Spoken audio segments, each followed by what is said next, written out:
안녕하세요. 경기도 외곽의 작은 재래시장에서 30년 넘게 반찬 가게를 하고 있는 박순자입니다. 오늘 제가 여러분께 꺼낼 이야기는 제 인생에서 가장 끔찍하고도 가슴 아팠던 지난 겨울의 기억입니다. 혹시 눈에 넣어도 아프지 않을 손주가 있으신가요? 그 작고 여린 아이가 어느 날부턴가 할머니의 눈을 피하고 구석으로 숨기만 한다면 어떨까요? 저는 그저 아이가 낯을 가린다고만 생각했습니다. 제 손녀를 공포에 떨게 만든 건 귀신이 아니었습니다. 평화로워 보이던 아들의 집, 그곳에 초대받지 않은 손님이 드나들고 있었거든요. 제 심장을 멈추게 했던 그날의 이야기, 지금 시작합니다. 저는 평생 비린내 나는 앞치마를 두르고 살았습니다. 남편 없이 홀로 아들 하나 키우느라 억척스럽게 살았죠. 고등어 뼈를 발라내며 키운 제 아들. 정훈이는 보란듯이 명문대를 나와 지금은 지역 명문고 선생님이 되었습니다. 동네 사람들이 다들 개천에서 용났다며 부러워했죠. 2년 전 아들이 상처하고 홀로 손녀를 키울 때는 억장이 무너졌지만 다행히 1년 전 참한 며느리를 새로 들였습니다. 피아노 학원을 한다는 새 며느리 수진이는 싹싹했고 아들도 안정을 찾은 듯 했습니다. 그때까지만 해도 저는 죽어도 여한이 없다고 생각했어요.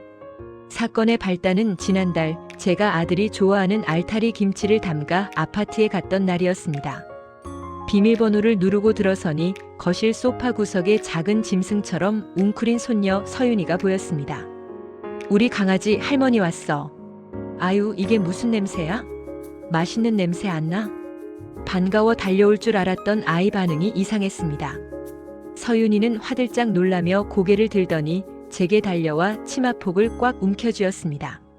아이가 얼마나 세게 쥐었는지 얇은 치마 원단이 찢어질 것만 같았어요. 서윤아, 왜 그래? 어디 아파? 엄마는? 아이는 입을 꾹 다문 채 고개만 저었습니다. 그때였습니다. 아이의 눈동자가 현관 쪽을 향해 심하게 흔들렸습니다. 저도 모르게 등골이 서늘해지더군요. D-D-D. 초인종 소리가 아니었습니다. 누군가 아주 익숙하게 비밀번호를 누르고 들어오더군요. 아들이 올 시간은 아니었고 며느리는 장 보러 갔다고 했는데 말이죠. 현관문이 열리고 들어온 건 20대 후반쯤 되어 보이는 훤칠한 남자였습니다. 편안한 트레이닝복 차림에 손에는 편의점 봉지 하나가 들려 있었어요. 마치 제 집인 양 자연스럽게 신발을 벗던 남자가 저와 눈이 마주치자 멈칫했습니다. 오셨어요? 사돈 어르신? 기억이 났습니다. 새 며느리 수진이의 남동생, 처남댁인 민재였습니다. 결혼식 때 한 번 보고 못 봤으니 낯설만도 했지만 제가 놀란 건 따로 있었습니다. 민재를 보자마자 제 치마폭에 숨어있던 서윤이가 비명도 지르지 못하고 자기 방으로 후다닥 도망쳐버렸거든요. 아니, 사돈 총각이 여긴 웬일이요? 누나도 없는데 비밀번호는 어떻게 알고? 아, 누나가 서윤이 좀 봐달라고 해서요. 제가 재택근무라 시간이 좀 남거든요. 서윤아, 삼촌 왔다. 딸기 우유 사왔는데? 민재는 제 질문을 능구렁이처럼 넘기며 서윤이 방문 쪽으로 걸어갔습니다. 방문이 굳게 닫혀 있는데도 그는 아주 익숙하게 문고리를 잡더군요. 그 순간 제 머릿속에 불길한 사이렌이 울렸습니다. 다 큰 처남이 누나도 없는 집에 비밀번호를 누르고 들어온다. 그리고 저 어린 것이 저토록 무서워하며 숨는다. 요즘 뉴스에 나오는 험한 일들이 제 머릿속을 스치고 지나갔습니다. 저는 얼른 민재 앞을 가로막았습니다. 사돈 총각, 서윤이 지금 자는 것 같으니까 놔둬요. 그리고 애 엄마 올 때까지 거실에 앉아 있어요. 민재는 잠시 저를 빤히 쳐다보더니 묘한 웃음을 지으며 물러났습니다. 그날 저녁 아들 정훈이가 퇴근해 돌아왔을 때 저는 참지 못하고 말을 꺼냈습니다. 정훈아, 너네 집 비밀번호 좀 바꿔라. 아무리 처남이라도 다 큰 남자가 여자애 혼자 있는 집에 드나드는 거, 그거 안 좋다. 하지만 아들의 반응은 싸늘했습니다. 넥타이를 풀며 귀찮다는 듯 대꾸하더군요. 아, 엄마, 무슨 상상을 하시는 거예요? 처남이 애 봐주러 오는 건데 고마워하지는 못할 망정. 걔 원래 애들 좋아해요. 엄마, 요즘 너무 예민하신 거 아니에요? 오히려 저를 이상한 노인 취급하는 아들 때문에 입을 다물 수밖에 없었습니다. 제가 너무 예민한 걸까요? 시골 노인네가 요즘 젊은 사람들 방식을 이해 못하는 걸까요? 하지만 제 육감은 계속해서 경고를 보내고 있었습니다. 서윤이가 민재를 볼 때 보였던 그 눈빛. 그건 단순한 낯가림이 아니었습니다. 그날 이후 저는 며칠 동안 잠을 설쳤습니다. 결국 확인해 봐야겠다고 결심했죠. 일주일 뒤 저는 아들네 아파트가 보이는 건너편 상가복도에 자리를 잡았습니다. 마침 며느리 수진이가 차를 몰고 나가는 게 보이더군요. 그래, 아무도 안 올 거야. 내 생각이 틀린 걸 거야. 그렇게 마음을 다잡고 있던 찰나였습니다. 아파트 입구로 익숙한 그림자가 걸어 들어갔습니다. 모자를 푹 눌러 쓴 남자 민재였습니다. 그는 주위를 두리번거리더니 백오동 현관으로 쏙 들어갔습니다. 제 심장이 쿵쿵 뛰기 시작했습니다. 시계를 봤습니다. 오후 3시. 서윤이가 유치원에서 하원 버스를 타고 내릴 시간이었습니다. 집에는 아무도 없습니다. 오직 7살 서윤이 혼자 엘리베이터를 타고 올라갈 겁니다. 그리고 그 집 안에는 그 남자가 기다리고 있겠죠. 10분이 지났습니다. 30분이 지났습니다. 1시간이 지나도록 남자는 나오지 않았습니다. 며느리의 차는 아직 돌아오지 않았고요. 상가 복도에 숨어서 덜덜 떨던 저는 더 이상 참을 수 없어서 휴대폰을 꺼내 들었습니다. 하지만 111을 누르려던 손가락이 멈췄습니다. 만약 제가 오해한 거라면 아들의 명예는, 사돈댁과의 관계는, 수만 가지 걱정이 제 발목을 잡았습니다. 그때 아파트 12층 거실 창문에 불이 탁 켜졌습니다. 커튼이 쳐진 그 집 안에서 지금 무슨 일이 벌어지고 있는 걸까요? 제 눈으로 확인해야겠습니다. 경찰에 신고하고 싶었습니다. 당장이라도 달려가서 그놈 멱살을 잡고 싶었죠. 하지만 늙은이의 감 하나만 믿고 경찰이 움직여줄까요? 아들은 저를 망령든 노인 취급할 게 뻔했습니다. 증거가 필요했습니다. 그놈이 꼬리를 내뺄 수 없는 아주 확실하고도 명백한 물증 말입니다. 그날 아침 저는 가게 문을 닫고 서울 용산 전자상가로 향했습니다. 구석진 곳에 있는 작은 음향기기 전문점을 찾아 들어갔습니다. 주인 남자가 저를 아래 위로 훑어보더군요. 저기, 녹음기 같은 거 있나요? 아주 작은 거요. 눈에 안 띄게. 주인은 대번에 눈치를 챈 듯 했습니다. 치적 문제나 돈 문제로 찾아오는 사람이 한둘이 아니었겠죠. 가격은 비쌌지만 돈이 문제겠습니까? 저는 떨리는 손으로 현금을 건네고 도망치듯 그곳을 빠져나왔습니다. 집에 돌아와 돋보기를 쓰고 바느질통을 꺼냈습니다. 그리고 서윤이가 가장 아끼는 애착 인형, 토토를 가져왔습니다. 낡아서 솜이 죽은 토끼 인형. 엄마 잃은 서윤이가 밤마다 눈물로 적셨던 그 인형배를 조심스럽게 갈랐습니다. 그 속에 차가운 녹음기를 깊숙이 밀어넣고 다시 한 땀 한 땀 꿰맸습니다. 바늘에 찔려 손끝에 피가 맺혔지만 아픈 줄도 몰랐습니다. 다음 날 반찬을 핑계로 아들네 집을 찾았습니다. 다행히 그 사돈 총각놈은 보이지 않았고 서윤이는 여느 때처럼 방구석에 웅크리고 있었습니다. 저는 아이를 품에 안고 수선한 토끼 인형을 쥐어주었습니다. 서윤아, 할머니가 토토 뱃속에 손 빵빵하게 채워왔어. 이제 토토가 우리 서윤이 지켜줄 거야. 그러니까 무섭거나 힘들 때, 아무한테도 말 못할 때 이 토토 꽉 껴안고 있어. 알았지?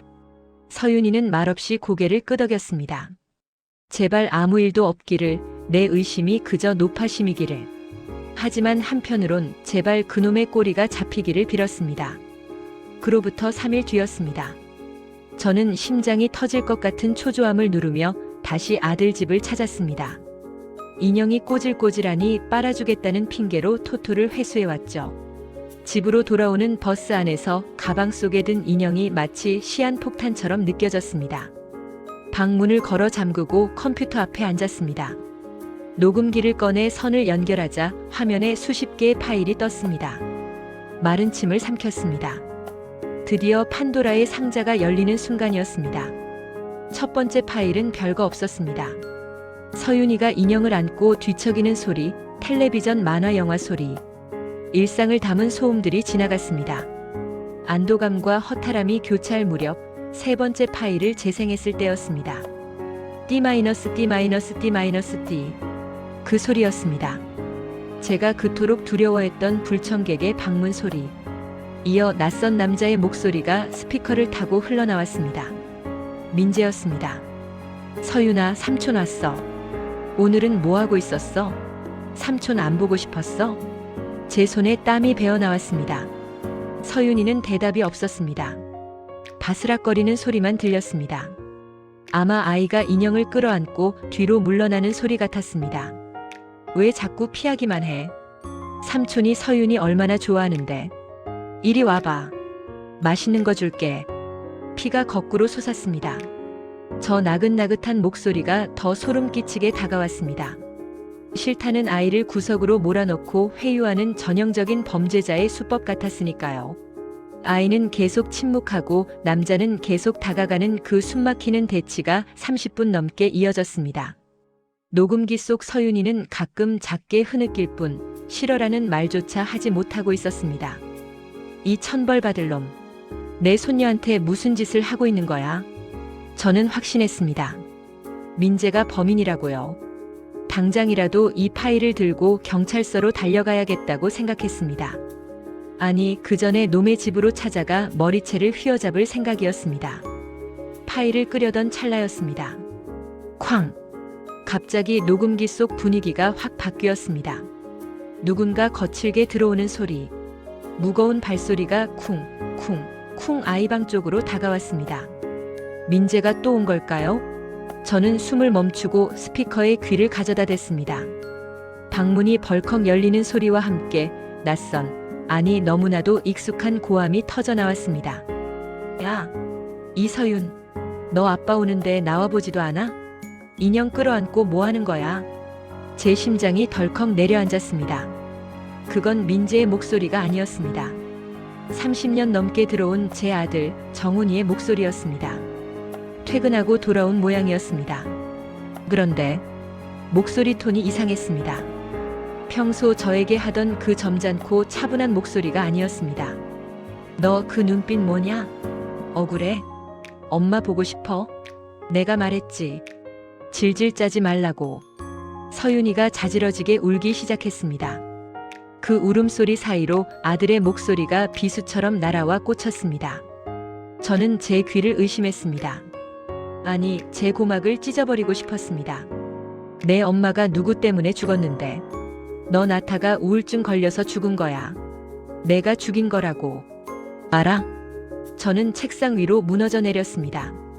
머릿속이 하얗게 벼락을 맞은 것 같았습니다. 손녀를 괴롭히던 괴물은 낯선 침입자가 아니었습니다. 제가 평생을 바쳐 키워낸 자랑스러운 아들, 바로 그놈이었습니다. 그때 녹음기 너머로 다급한 목소리가 들렸습니다. 방금 전까지 제가 의심했던 민재의 목소리였습니다. 매형, 그만하세요. 애한테 왜 그래요? 비켜. 처남은 상관 말고 나가. 이건 내 딸 교육이야. 세상이 뒤집히는 순간이었습니다. 범인이라 믿었던 남자는 말리고 있었고 믿었던 아들은 짐승이 되어 날뛰고 있었습니다. 녹음기는 계속 돌아가고 있었지만 저는 더 이상 들을 수가 없었습니다. 제 아들이 뱉어낸 그 끔찍한 말들이 제 가슴을 난도질하고 있었으니까요. 정훈아, 내가 어떻게 해? 그날 밤 판도라의 상자에서 튀어나온 건 희망이 아니었습니다. 절망, 그리고 뼈저린 배신감이었습니다. 이제 저는 어떻게 해야 할까요? 괴물이 된 아들을 어미인 제가 제 손으로 심판할 수 있을까요? 제 아들 정훈이. 시장에서 생선 비린내 맡아가며 키워낸 내 자존심. 명문대를 나와 선생님이 되어 남들 앞에서 고고하게 칠판을 두드리던 내 아들. 녹음기 속에서 흘러나오는 그 짐승 같은 목소리의 주인공은 다른 누구도 아닌 바로 제 아들이었습니다. 녹음기는 계속 돌아가고 있었습니다. 저는 그 차가운 기계 앞에서 돌처럼 굳어버렸습니다. 손가락 하나 까딱할 수 없었습니다. 아니, 끄고 싶지 않았는지도 모릅니다. 이 끔찍한 현실을 부정하고 싶어서 혹시라도 이건 다 장난이야라는 말이 나오길 기다렸는지도 모릅니다. 하지만 아들의 목소리는 장난이 아니었습니다. 그것은 영혼을 난도질하는 칼날이었습니다. 서윤이 너 오늘 유치원에서 또 징징거렸어? 엄마 보고 싶다고? 아니야. 아니에요. 거짓말하지 마. 선생님한테 다 들었어. 내가 그러니까 내 엄마가 죽은 거야. 내가 태어나지만 않았어도 내 엄마는 지금 내 옆에서 피아노 치고 있었을 거야. 알아? 가슴이 찢어지는 것 같았습니다. 정훈이는 죽은 전처, 그러니까 서윤이의 친엄마 이야기를 꺼내며 아이를 벼랑 끝으로 몰고 있었습니다. 산후 우울증으로 인한 자살. 그것이 며느리의 사인이었습니다. 그런데 아들은 그 비극을 7살배기 딸의 죄로 둔갑시키고 있었습니다. 가스라이팅. 뉴스에서나 보던 그 정서적 학대를 선생이라는 놈이 제 친딸에게 하고 있었던 겁니다. 그때였습니다. 녹음기 너머로 쾅 하고 방문이 열리는 소리가 들렸습니다. 그리고 제가 그토록 의심했던 불청객 민재의 목소리가 들려왔습니다. 매형, 제발 그만 좀 하세요. 애가 뭘 안다고 그래요? 처남은 빠져.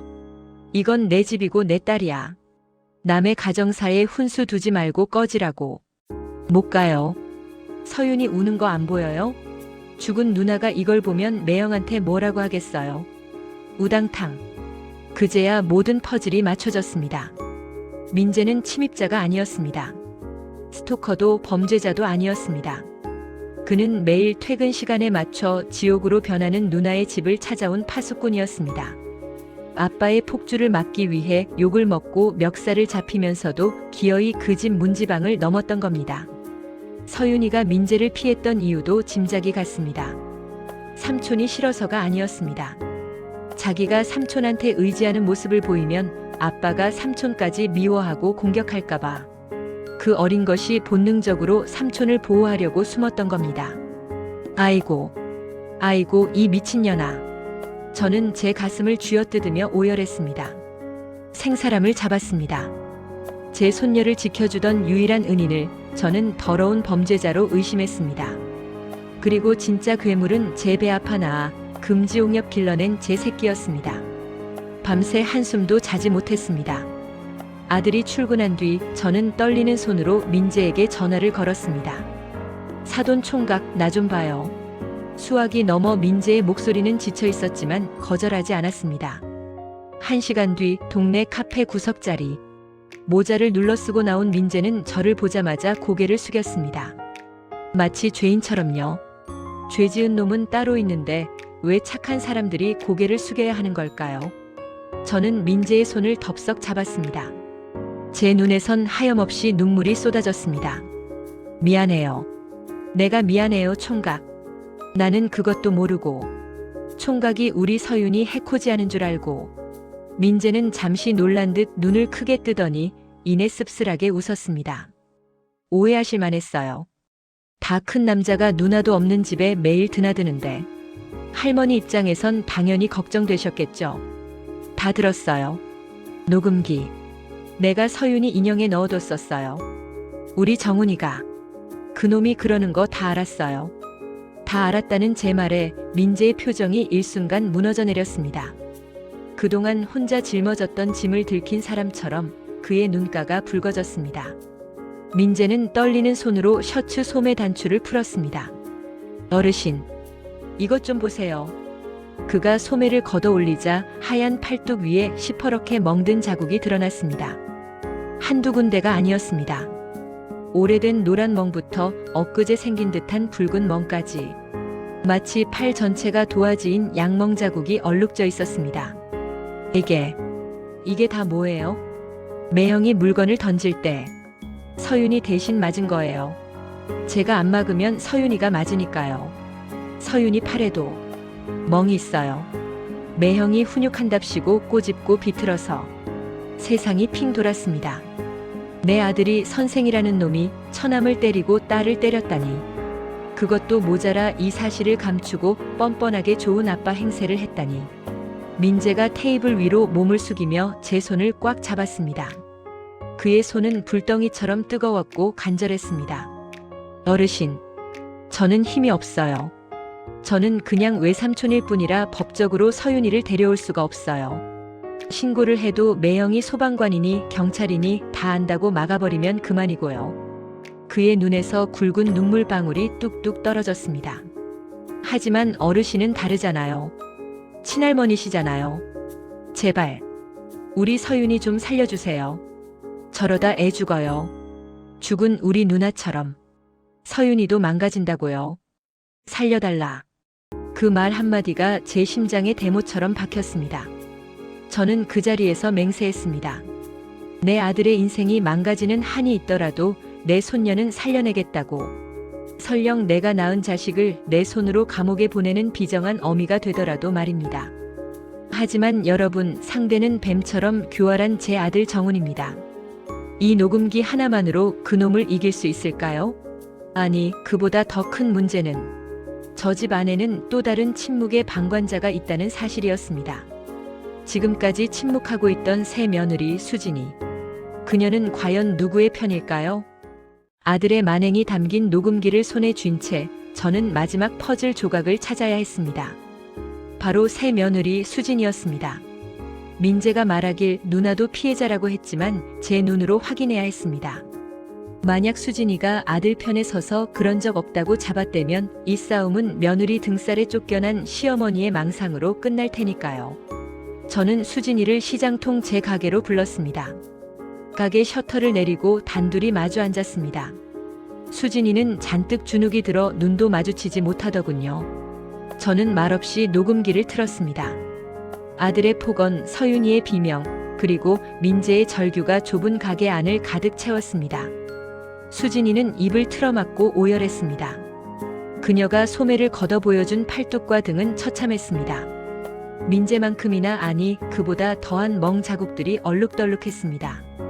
어머님, 죄송해요. 제가 바보 같았어요. 신고하면 민재랑 서윤이 가만 안 두겠다고 협박해서, 저도 맞고 사는 게 무서워서 애를 방치했어요. 저는 말없이 수진이를 안아주었습니다. 그녀 역시 피해자였고 제 아들이 만든 지옥에 갇힌 인질이었습니다. 할머니, 외삼촌, 그리고 새엄마. 오직 서윤이를 지키겠다는 일념 하나로 결성된 기묘하고도 슬픈 연대였죠. 수진아, 오늘 저녁에 정훈이 집으로 보내라. 내가 끝내마. 그날 오후 저는 시장에서 가장 싱싱한 고등어 2손을 샀습니다. 아들이 제일 좋아하는 고등어 조림을 하기 위해서였습니다. 평소라면 아들이 온다는 생각에 콧노래가 나왔을 텐데 그날은 도마질을 할 때마다 눈물이 뚝뚝 떨어져 음식간을 맞출 수가 없더군요. 저녁 7시. 현관문이 열리고 아들이 들어왔습니다. 퇴근하고 온 아들의 얼굴은 번들거렸고 아무 일도 없다는 듯 평온했습니다. 엄마, 엘리베이터까지 냄새가 진동을 하네.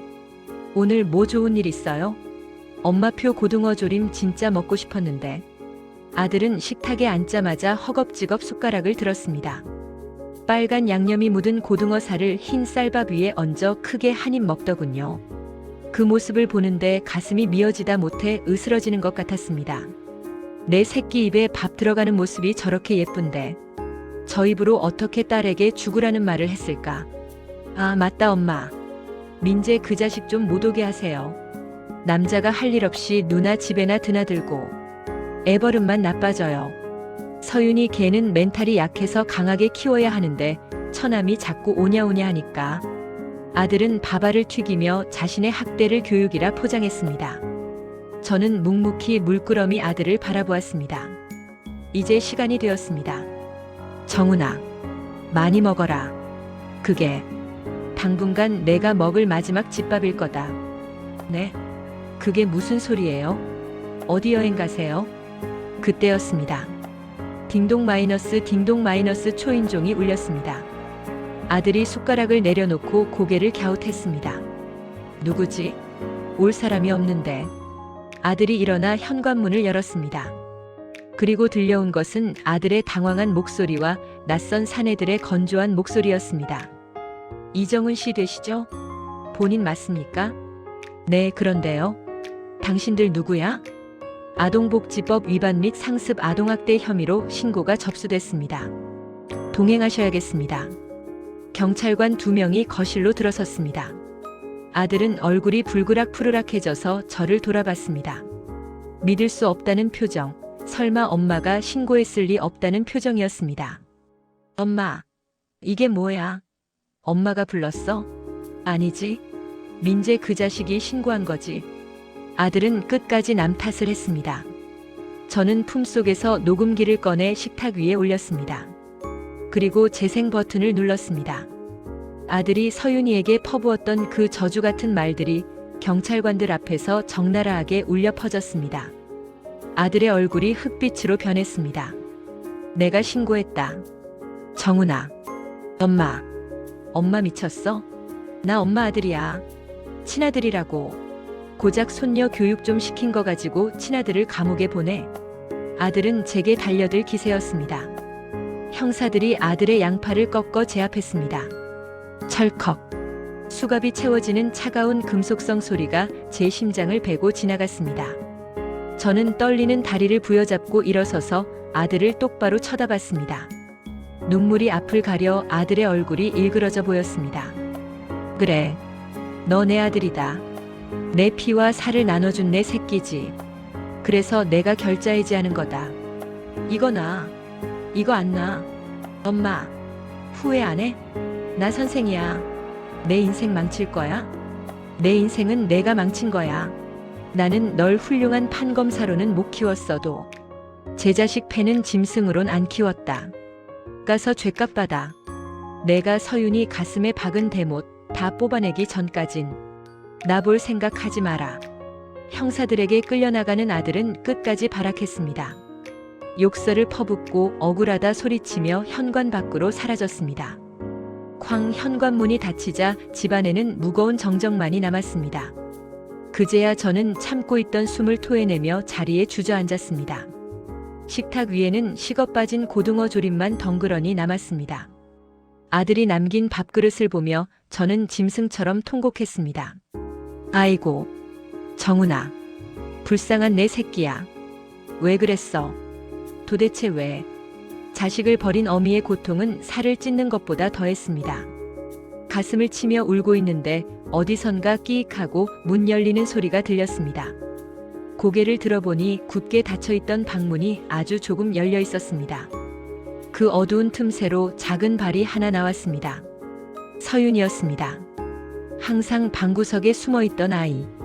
아빠의 발소리만 들려도 이불 속에 숨던 아이가 아빠가 사라진 거실로 제 발로 걸어 나오고 있었습니다. 눈물 범벅이 된 저와 눈이 마주친 서윤이가 아주 작게 입을 떼더군요. 뭐니? 지옥 같던 폭풍이 지나가고 폐허가 된 집안에 남은 건 늙은 할머니와 어린 손녀뿐이었습니다. 하지만 저는 그 순간 알았습니다. 우리는 이제야 비로소 진짜 가족이 될 준비를 마쳤다는 것을요. 동화책을 보면 항상 마지막은 이렇게 끝납니다. 오래오래 행복하게 살았습니다. 하지만 우리는 압니다. 책장을 덮은 뒤에도 삶은 계속된다는 것을요. 폭풍우가 지나가면 부러진 가지를 치우고 무너진 담벼락을 다시 세우는 긴 시간이 필요하다는 것을 말입니다. 제 아들이 경찰차에 실려가던 그날 밤 집안은 절간처럼 고요했습니다. 마치 거대한 태풍이 휩쓸고 지나간 자리 같았죠. 하지만 잿더미 속에서도 꽃은 피더군요. 아니, 잿더미였기에 더 간절하게 뿌리를 내렸는지도 모르겠습니다. 계절이 2번 바뀌었습니다. 매서운 칼바람이 불던 겨울이 가고 시장통 골목마다 냉이 향이 퍼지는 봄이 왔습니다. 그 사이 참 많은 일이 있었습니다. 제 아들 정훈이는 징역 1년에 집행유예 2년 그리고 치료감호 처분을 받았습니다.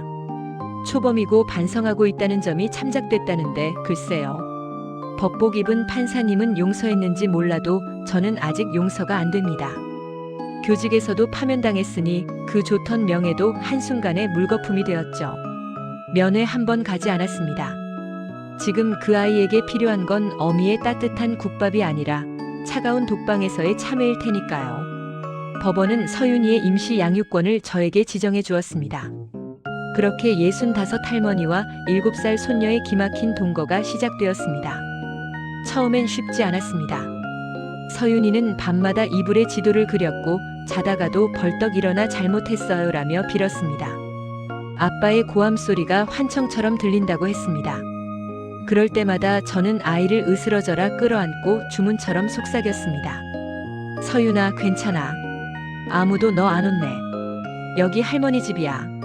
할머니가 대장이야. 그렇게 한 달, 두 달. 아이의 눈동자에 조금씩 생기가 돌기 시작했습니다. 시장 상인들의 투박한 정도 한몫했죠. 생선가게 김씨 아저씨는 서윤이만 보면 가장 큰 조기를 구워 입에 넣어주셨고, 야채가게 최씨 아주머니는 예쁜 머리핀을 쥐어주셨습니다. 사람에게 받은 상처는 결국 사람으로 덮어야 한다는 옛말, 틀린 게 하나 없더군요. 그리고 우리 집에는 주말마다 특별한 손님들이 찾아옵니다. 바로 민재 총각과 수진이입니다.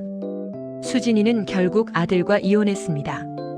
법적으로는 남남이 되었지만 서윤이에게는 여전히 이모로 남겠다고 하더군요. 민재 총각은 어떻고요? 매주 토요일이면 양손 가득 간식을 사들고 와서 좁은 단칸방이 떠나가라 서윤이와 놀아줍니다. 받아라. 삼촌이 간지럼 태운다. 서윤이 항복해 안 해? 아하. 삼촌 항복. 항복. 지난 주말 밥상머리에 넷이 둘러앉아 삼겹살을 구워 먹을 때였습니다. 지글거리는 고기 냄새와 아이의 웃음소리가 방 안에 가득 차는데 문득 가슴이 뭉클하더군요. 할머니, 이혼한 전 새엄마 그리고 전 새엄마의 남동생. 족보로 따지면 이보다 더 콩가루 집안이 어디 있겠습니까? 남들이 보면 손가락질 할지도 모릅니다. 하지만 저는 그날 밥숟가락을 뜨며 생각했습니다. 아, 이게 진짜 가족이구나. 같은 피가 흐른다고 가족이 아니었습니다. 서로의 상처를 들여다봐주고 밥 한 끼 따뜻하게 먹여주고 싶은 마음. 그 마음이 흐르는 곳이 진짜 집이고 가족이었습니다. 며칠 전 서윤이를 상담해 주시는 아동심리치료센터 선생님이 저를 부르셨습니다. 할머니에게 꼭 보여주고 싶은 게 있다면서요. 선생님은 스케치북 한 권을 꺼내 펼쳐주셨습니다. 치료 초기에 서윤이가 그렸던 그림은 온통 검은색이었습니다. 사람 형체는 없고 날카로운 선들이 엉켜있는 가시덤불 같은 그림이었죠. 그런데 선생님이 보여준 마지막 페이지는 달랐습니다. 어머님, 이것 좀 보세요. 오늘 서윤이가 완성한 우리 가족 그림이에요. 눈물이 핑 돌았습니다. 도화지 한가운데 알록달록한 색깔로 네 사람이 서 있었습니다. 뽀글머리 파마를 한저 안경 쓴 민재 삼촌, 머리 긴 수진 이모. 그리고 그 사이에서 활짝 웃고 있는 서윤이. 아빠의 자리는 비어 있었습니다. 하지만 그 빈자리가 더 이상 허전해 보이지 않았습니다. 서윤이를 사랑해주는 사람들로 꽉 채워져 있었으니까요. 아이고, 우리 강아지. 이제 웃네요. 그림 속에서라도 이제 웃어. 서윤이가 그러더라고요. 자기는 이제 세상에서 제일 힘센 빽이 3명이나 있어서 하나도 안 무섭대요. 집으로 돌아오는 길 서윤이의 손을 잡고 걸었습니다. 따뜻한 봄바람이 불어와 벚꽃잎이 눈처럼 흩날리더군요. 서윤이가 제 손을 잡은 작은 손에 힘을 주며 올려다봤습니다. 할머니, 나 오늘 학교 가서 받아쓰기 100점 맞으면 저녁에 떡볶이 사주세요. 뭐냐, 떡볶이에 순대까지 사주마. 대신 할머니 어깨 좀 주물러줘야 한다. 네, 알았어요. 아이가 책가방을 달그락거리며 앞장서 뛰어갑니다. 그 뒷모습 위로 하얀 벚꽃잎 하나가 살포시 내려앉았습니다. 마치 누군가의 손길처럼 부드럽게 아이의 머리카락을 쓰다듬고 지나갔습니다. 저는 하늘을 올려다봤습니다. 유난히 파란 하늘, 아마 먼저 간 며느리 지연이가 보고 있는 거겠죠. 지연아, 걱정 마라. 내가 못 따준 사랑, 내가 남은 평생 다 채워줄게. 그리고 민재 총각이랑 수진이도 있으니까 이제 맘 편히 쉬어라. 바람이 제 볼을 스치고 지나갑니다. 마치 어머님 고마워요라고 속삭이는 것 같아서 저는 주름진 눈가를 훔쳤습니다. 여러분, 우리는 모두 누군가의 파수꾼이 되어줄 수 있습니다. 옆집 아이의 울음소리에 귀 기울여주는 일. 수상한 멍자국을 그냥 넘기지 않는 일. 그 작은 관심이 한 아이의 우주를 구할 수도 있습니다. 저처럼 무지한 할머니도 해냈으니 여러분은 더 잘하실 수 있을 겁니다. 제 긴 이야기를 들어주셔서 감사합니다. 지금까지 서윤이 할머니 박순자였습니다. 구독과 좋아요는 영상 제작에 큰 힘이 됩니다. 앞으로도 좋은 이야기로 찾아오겠습니다. 행복하세요.